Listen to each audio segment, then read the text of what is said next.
between 1958 and 1961, France did something absolutely horrible. France made the Francophone African countries, and I don't even want to use that terminology, but I only use it for the purposes of conversation.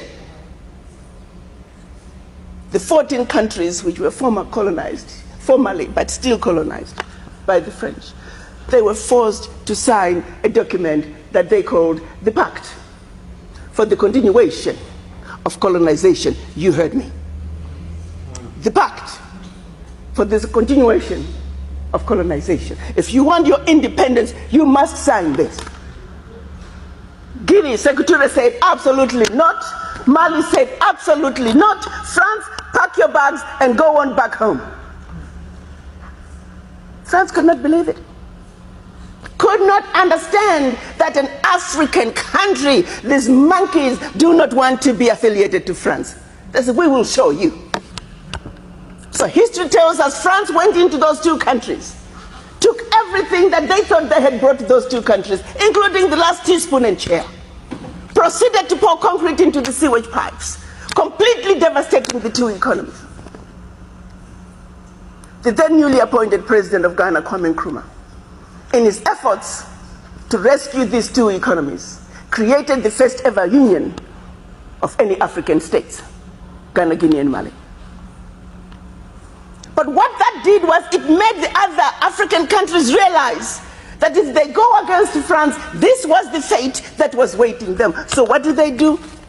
Wait the paper. And they signed. What did the pact say? One. The pact said, you monkeys, you don't know how to manage your money. So you shall deposit 85% of your bank reserves with the French Central Bank under the control of the French Minister of Finance.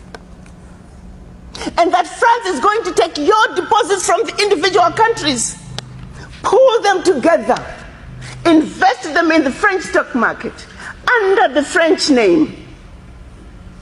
And you, monkeys, you may or may not know the returns. Latest figures are showing this is still going on since 1958. France today is collecting out of Africa over $500 billion before investing. And when they finish investing this money, for every 14 billion out of Africa, they're recognizing over 300 billion. Now do the math. So when it's actually said and done, France is taking out of Africa trillions of dollars every year, and we, the poor Africans, are gladly giving it to France. And the same France has the audacity to look at us and call us poor people. 1958. They went further with the pact. You say, we will also print your own money. We will print your money for you. They instituted what they were calling the CFA, special currency for the African countries, and that only France can print that money for you.